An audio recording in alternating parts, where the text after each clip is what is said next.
guys, welcome to another week of art videos with Miss Urban. I am so excited to show you the ones I've got this week, and I hope that you guys enjoy them, and I hope you can make some wonderful things. So let's get started. Today's artwork is all about texture. Texture is how things feel, smooth, bumpy.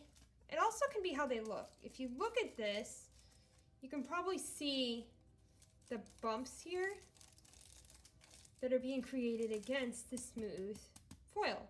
But how did I create this texture? Well, I'm going to teach you guys today. It's actually really simple. All you need is yarn or string or rope or twine or anything like that. You don't need much, and it really doesn't matter what color you use. You're going to need glue.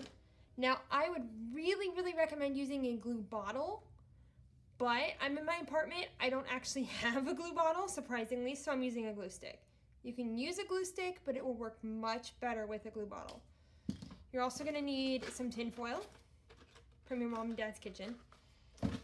Some kind of board to glue your yarn to. I'm using a piece of foam board that I got at the frame shop I work at, but you can use a cardboard box, the back of an old notepad. Just don't use normal paper. Cardstock, anything except normal paper. Normal paper won't work for this. You need something that's stiff. And finally, colored Sharpies.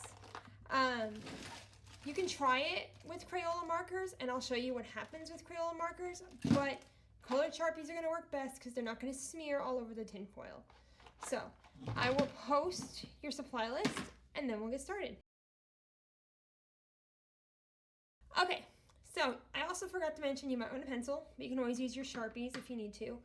You're going to start by thinking of what picture you want to make. In the case of this one, I just did diagonal lines. I have one here that I made, and they are hearts.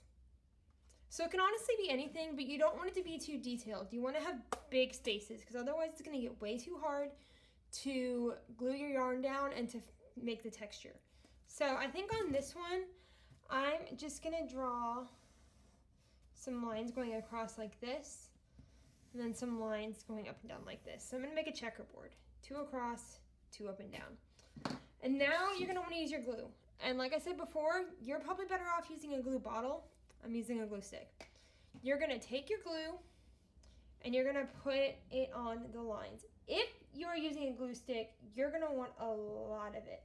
If you're using a glue bottle, you're probably not going to need that much. Okay, and then you're going to take your yarn, and you are going to just stick it on that glue, that line of glue that you made. Okay, and then as you can see, I have way too much, and it's starting to come off. So I'm going to take a scissors, and I'm going to trim it at the end, and then just kind of press it down. And then I'm going to go ahead and do my next one. And you're probably going to get glue all over your fingers.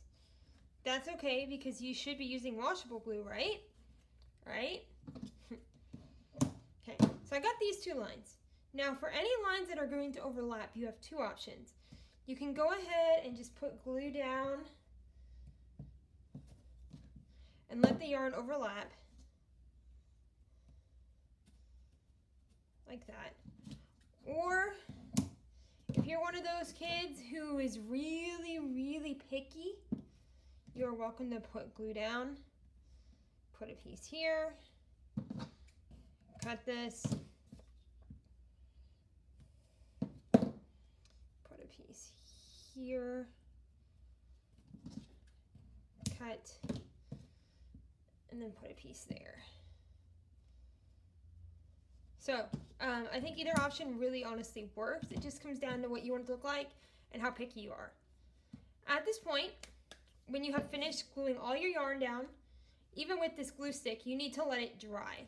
Because if you try to put tin foil on top of this before it's dry, it's going to get real goopy, real messy, and it's not going to work the way you want it to. So, we're going to let this one dry, and I'm going to go ahead and use these hearts I made earlier.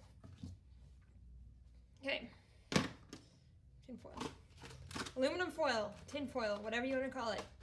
You or your parent is going to rip off a piece that's about the size of your board, but a little bit bigger, so that way you can wrap it.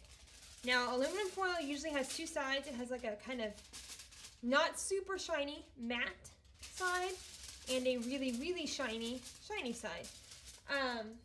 You can use either side. On this one, I used the matte side, and it looks fine. You're gonna color over it anyway, but it really doesn't matter too much. So you're gonna take your foil, you're gonna press it down. Don't worry too much about these textures yet. You're gonna put it down on here, and you're going to wrap it over. Now, if you want, you can go ahead and glue or tape these, but they're actually, if you wrap them correctly, they're going to stay fine the way they are. So you don't really need to. Now I've got this wrapped, but I can't really see my lines. This is where your finger's gonna come in. Now your finger might get kind of gray from pressing on the foil. Don't worry, it washes off with soap and water. So take your finger and start kind of letting these lines show through. And you guys see how I'm starting to see a heart? And then you can kind of also just kind of force the foil to the edges.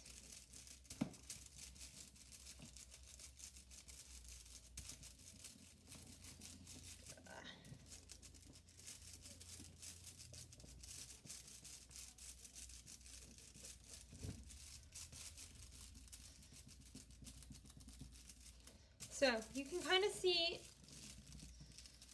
my lines. Now you can't see them too well, and the foil is kind of raising itself back up, but that's okay because when we go to color it, it's going to fix itself. So that's where we're at so far. Now we're going to color. I'll show you what happens with a normal marker, and I'll show you what happens with a Sharpie. If you don't have colored Sharpies at home, it's okay. You can go ahead and try it with a normal marker, or you could just leave it silver. Silver is kind of cool. But fun fact, you can actually get pretty decent quality permanent markers at Dollar Tree. I've actually used them in our classroom before, and they look and color just like Sharpies. So I'm gonna go ahead and color this, and as you can see, I'm trying to stay, it's almost like a coloring book.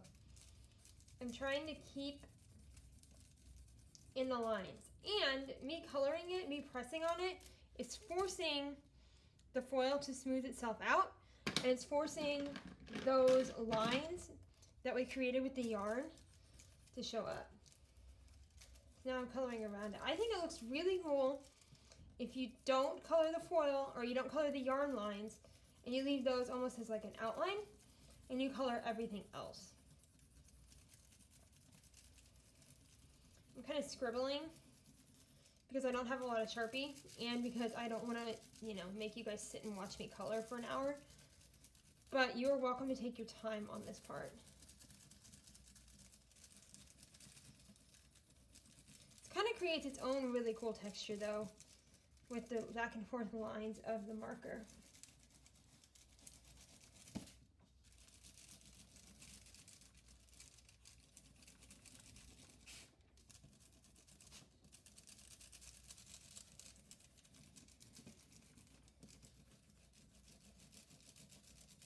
Okay, got the background.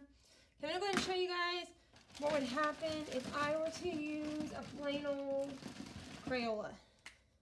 So, it colors just fine, but if you look at it close enough, I don't know if the camera's getting that or not, it's starting to bead up a little bit, make little dots, which means that the marker isn't really sticking to the foil. And what else that means is that it will probably never actually dry. So, I mean, this looks fine.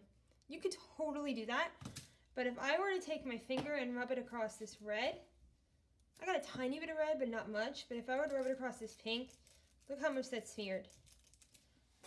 My finger is now pink. So, you're welcome to color with Crayolas. You just want to be more gentle. And maybe tell people not to touch it unless they want their fingers to get all colorful. I'm going to go ahead and color this last heart. We'll make it yellow. Yellow is a fun color. Okay, so that is my finished artwork. I think this is really cool. You can write words. like your name or Happy Easter or I love you. Like I said, you can create pictures. You can do whatever colors you want, but have some fun with it. Get creative, and don't forget to send me your art. I'd love to see it. See you soon.